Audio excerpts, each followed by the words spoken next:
Shabbat Shalom, you guys, and happy Hanukkah. Double whammy tonight. It's Shabbat and Hanukkah, so I am getting excited. I've got my cheese coming to room temperature. My macaroons will be thawing soon for my mezzano connection, which is on Hanukkah, you eat a little sweet pastry to ground the light that you have been absorbing from the menorah, the light of the Creator. So got my macaroons thawing out, and I had an emergency hollow loaf in the freezer that I'm thawing out because they didn't have any at the store. So I guess, holiday hours and everything. Everything's kind of off right now, but I'm excited. I took a nice little forest walk tonight, and I am feeling cozy and ready for rituals. Got my mulling spice ready for my wine. I'm just ready to go, feeling festive. We are here for our weekend reflection message. We've got our new moon in Capricorn at the end of the weekend. It's on Monday. We've moved into Capricorn season out of Sagittarius season. So I feel like we're moving out of that mood of holiday indulgences and into that craving for the new year, for quiet, for detoxing, for dry January, and for New Year's resolutions and all of that good stuff. I am in the midst of editing and uploading our 2025 prediction series, so I will let you guys know as soon as you can access that. I'm really excited about it. You have an annual overview with workshop questions that will set your consciousness up for the year. You will have quarterly breakdowns to let you know the kinds of themes and opportunities and challenges that might be lying ahead for each season of the year. And then those also come with workshop questions to sort of get you on point and on focus in our work to strengthen the aspects of yourself that you'll need to really navigate those times successfully. And then we have a month-by-month reading as well with questions to answer that will help you in your personal development and through the work and navigate the challenges and things through the month. So I am excited. I think it's going to be a really amazing tool that you can use to reference throughout the entire year. And it's only $10. It's so packed with value that you might underestimate it, but it is pretty powerful stuff. And it's not so overwhelming that it's unmanageable. So I'm excited. All right, y'all, let's get into the reading. So from the Radiant Sun Oracle, we have a new card that's never come out of this deck before, so very exciting. Patience, which is Jupiter in Virgo. Jupiter in Virgo. Followed by Risk, which is Saturn in Aries. And then we have Charity, which is Saturn in Cancer. I want to say that the Risk and the Charity card have come up recently.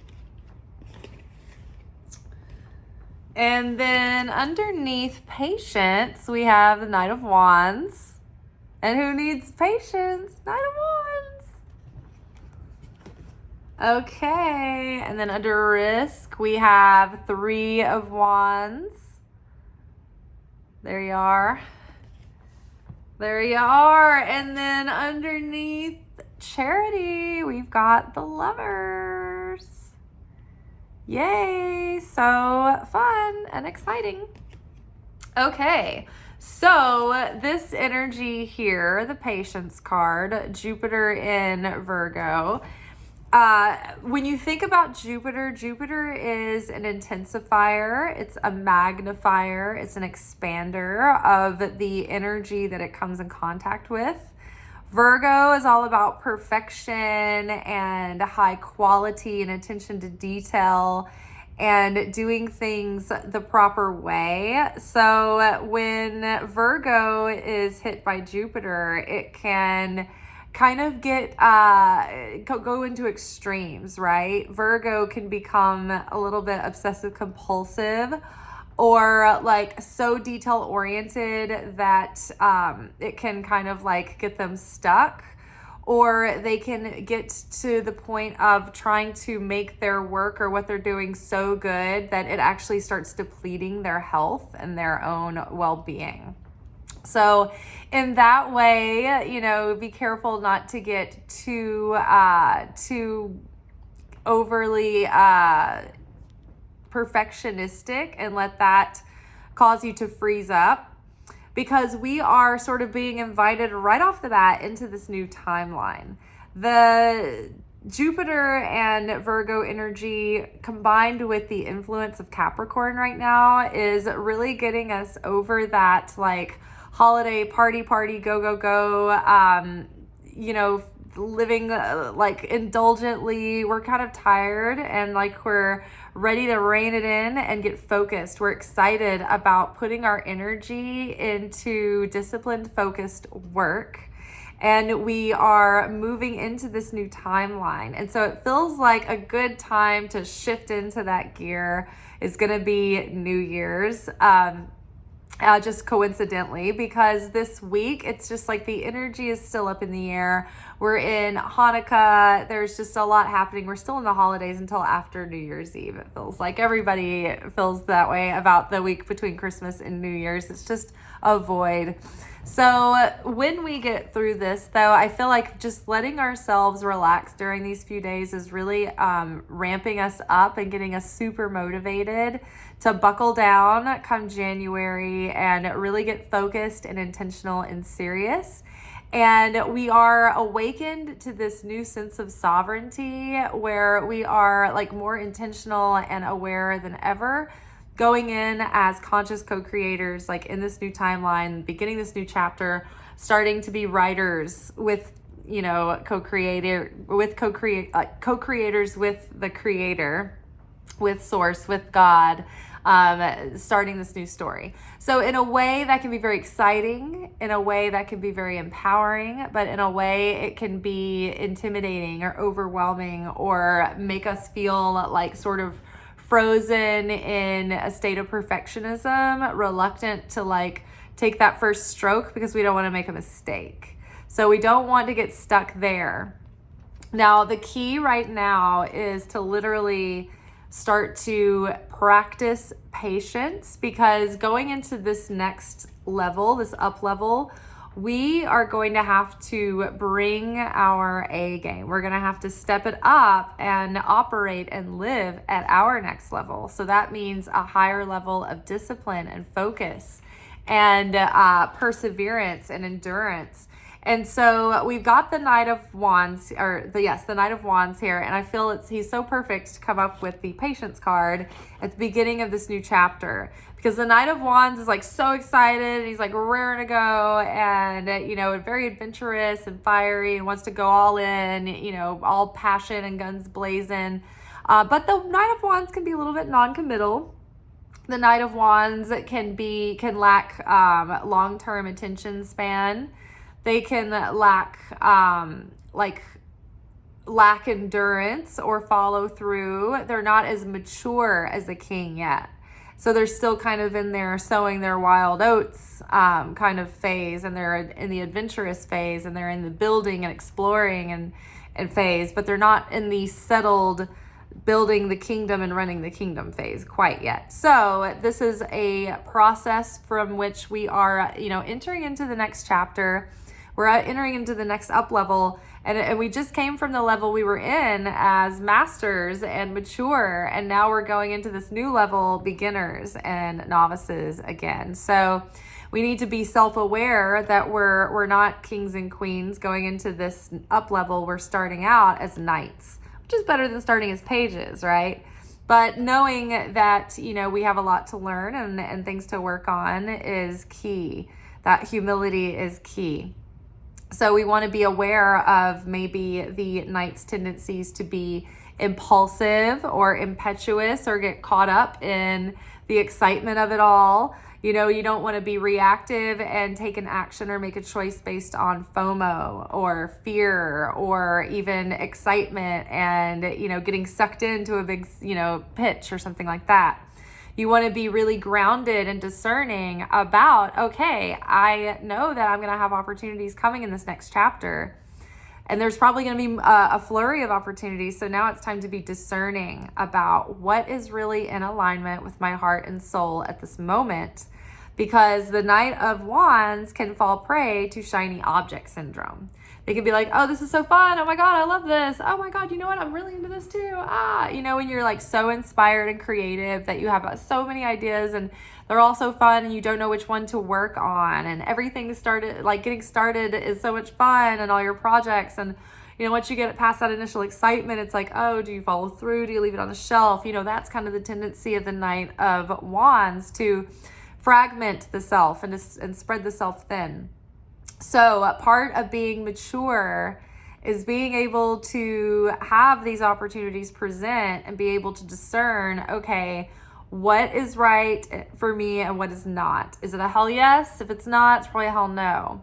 You know, there might be things that have some resonance, but if they're not really in alignment with your path, then it might be a test from the universe.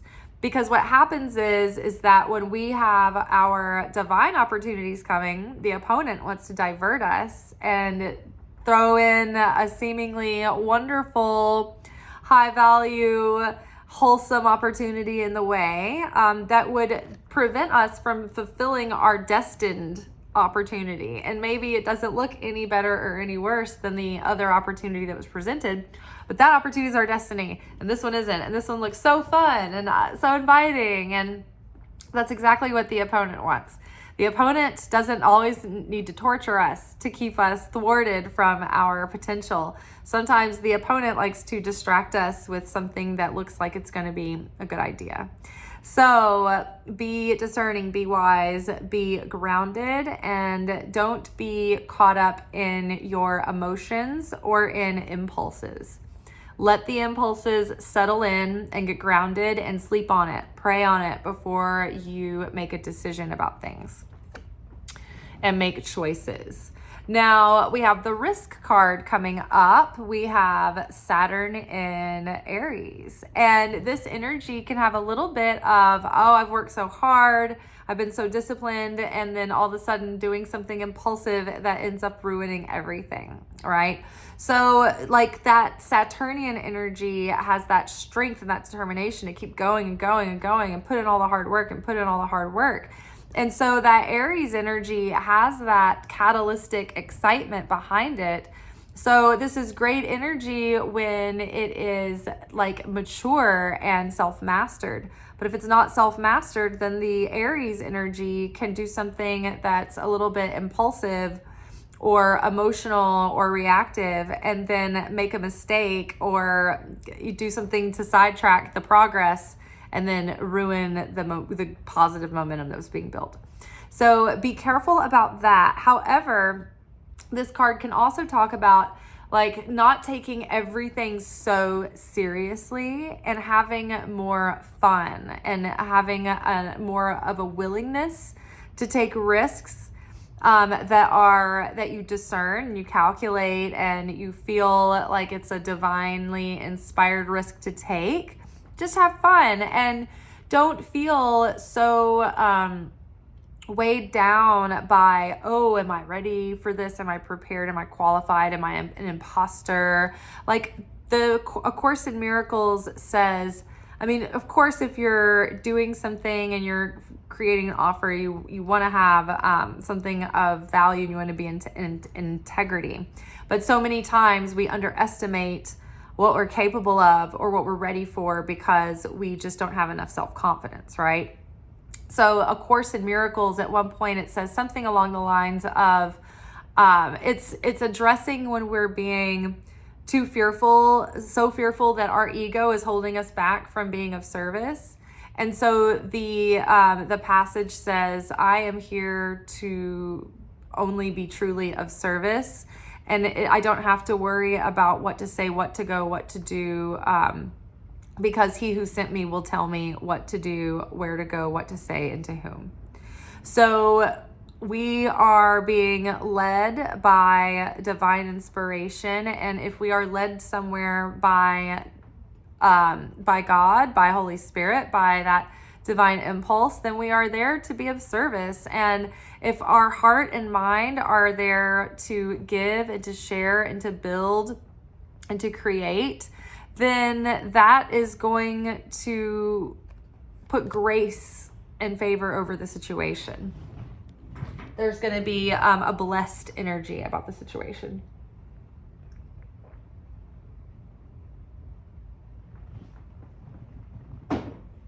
But it's about having that intention in the right place. Now, 3 of Wands shows up. 3 of Wands is about expanding your vision and expanding your horizons and going like maybe furthering your outreach or going beyond what you're currently doing. It might mean like taking your business into the next phase, or starting to ship overseas. Like, it could be literal like that. It can be broadening the way that you think about things, or it can be opening up the amount of, or what you feel is possible for yourself, right? Broadening your horizons, and people who might want to collaborate and join in and team up. It's funny, me and my sister have been talking about going to Scotland, and sometimes I get too quick to think, oh, I can't afford international travel right now.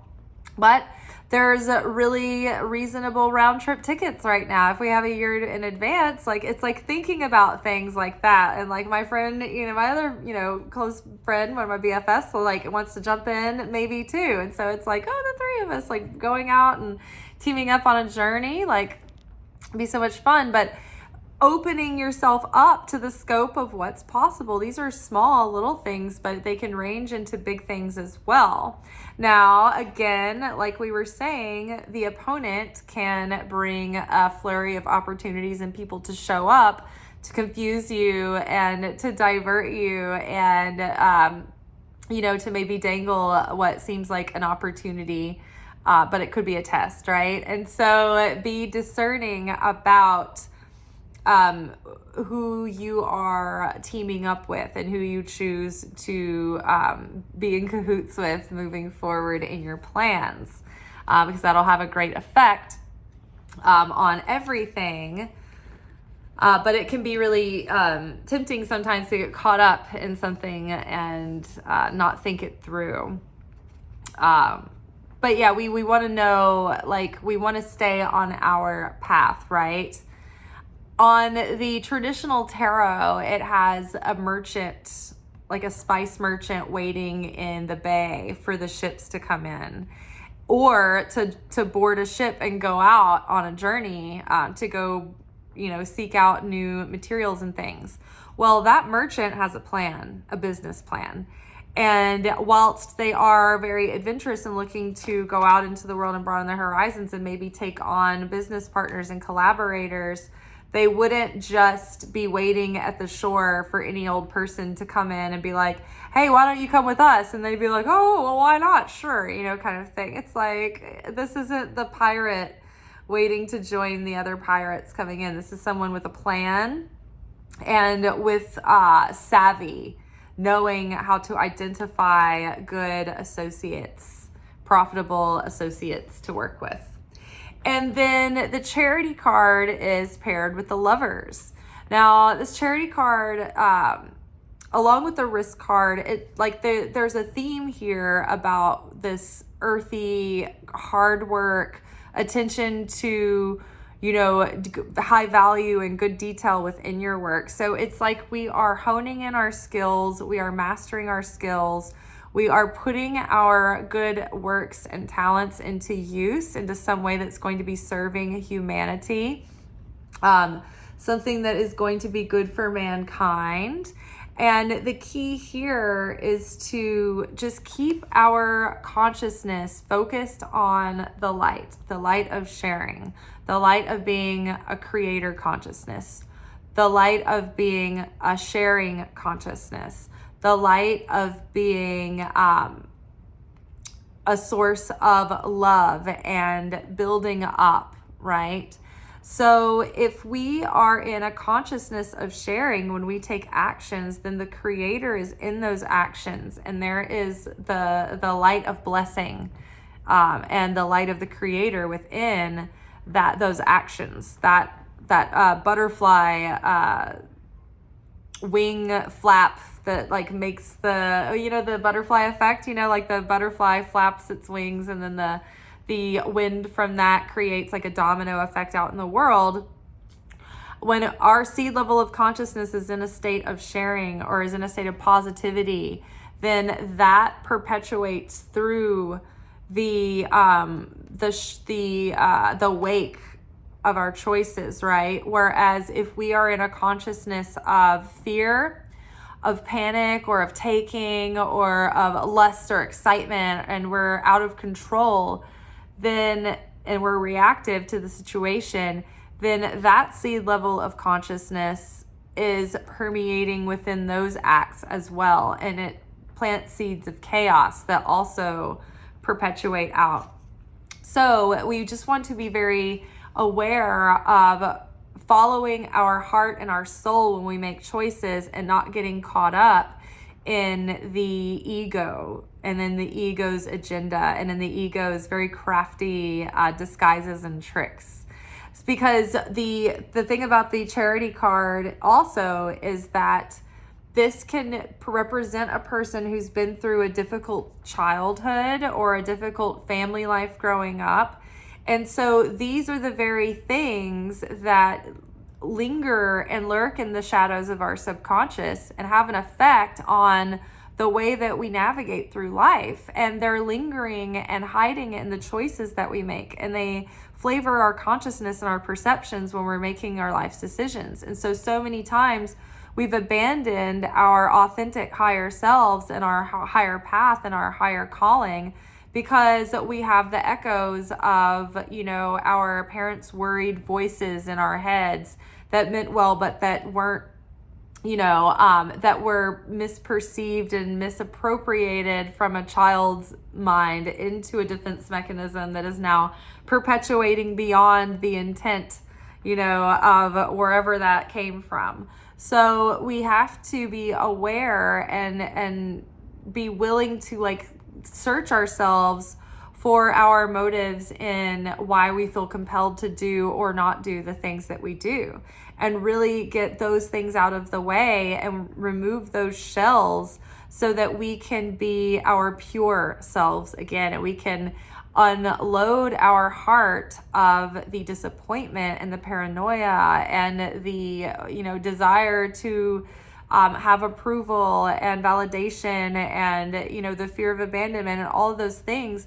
If we haven't healed our heart, then our heart can be kind of corrupted and be a little bit confused and misleading, right? So we have to heal that heart so that it is in sync with our soul and with our higher mind, with our higher consciousness, with our super consciousness and our higher self, which is leading us towards the path that God has laid out for us in our most fulfilled and highest potential, right? But we have to kind of make our way to that gradually through our own inner process and personal development. All right, and then it's the change inside. It's that intrinsic work that we do to change our hearts and minds that end up actually changing the world. It's in the small ways that we brighten our consciousness and illuminate ourselves to things that we weren't otherwise aware of. And then our hearts become involved in things that they weren't previously open to.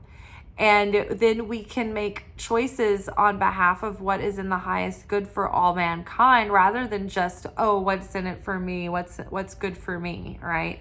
And one way we can see this just in our day-to-day is, the way we vote and the way that we consume from, the grocery stores and places. What are we putting our dollars into?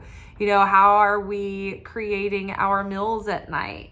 are we consuming mindlessly and taking in processed foods and creating more garbage than we need to? Or like even just making these small shifts in our thinking, making tiny decisions to maybe make more of our food from whole ingredients, which by default cuts down on the amount of garbage that we are using, the amount of fossil fuels it takes to create all the different elements of the packaging and the chemicals that go into processed food, not to mention just getting the processed food made, packaged, and shipped, right? Everything creates such an enormous carbon footprint when we think about just the difference between what it would be every week eating a tub of salsa that we buy from the store that requires a container to be manufactured, mined, and produced and shipped to even the facility that produces the food product, right? Versus getting your produce at the store in its naked form, in its whole form, and it's healthier and fresh, making your salsa from scratch with no additives, with no hidden mysterious ingredients. And then you have more salsa, you have more delicious salsa, and you haven't created tons of garbage. And then you haven't also left that carbon footprint from just buying that container that you now have to recycle or tell yourself you're going to reuse over and over and over again, right? So that is just one example that I like to use, that is one tiny shift in a choice or behavior that actually has huge effects when you think about the way that it snowballs and the food process, the journey that it takes for like the manufacturing of food in this country. It's hard to articulate that using all the right jargon, but Michael Pollan many years ago now wrote a book that was great. It was called The Omnivore's Dilemma. And he just followed the journey of corn and one cow, one beef cow. And you wouldn't believe how much waste and all of that goes into, raising just the one cow, having it slaughtered and having it processed and packed and shipped. So just even small things, small differences that we can make have compounding effects in a positive way. And it's like we can't take on all of these issues from the outside, from a whole. That feels impossible. And it is tackling it that way. But when we choose to work on ourselves and we change the way that we think about things and it changes the way that we make our decisions, then on each individual level, when people add up over, tens of thousands, it makes a huge impact, right? So think about all of the things that are the salsas of your life and the things that are, representative like that to each and every person. So when we look at it like that, one little person can make a big difference, can change the world. So there was one more thing I was going to say about that, about like tackling the problem from a micro level instead of a macro level from the outside. I was going to say something about the Maharishi effect or the monkey effect, when you have like so many people that create a critical mass, and then it just starts to shift the masses because of the collective consciousness and the tip that makes in the scales, and it makes a difference. But what were something tied into okay, so, and the byproduct of, like the example of making your own salsa, at that point, not only have you prevented so much waste and carbon footprint, but as a result, you are getting healthier, more nutritious food, better tasting food, and it's more cost effective. It's more economical as well. So you're saving money, you're saving garbage, and you're getting better nourishment on top of it. So you're winning, winning, winning. All right, you guys. Well, I'm going to enjoy the rest of my night, celebrating Hanukkah and Shabbat. And we will be back together tomorrow night for our Secret Teachings of Jesus episode. It will be uploaded in the middle of the night as usual, because I usually record them around midnight. All right, until then, ciao. Thank you for watching. If you enjoyed this video and you got something out of it, then please give it a like. Subscribe to the channel. Turn on notifications to be notified of when I drop content. Like the videos, comment, share them. Anything that you do helps these messages get out to other people who need them. So you watching a video and taking an action on it actually makes a positive difference in someone else's life.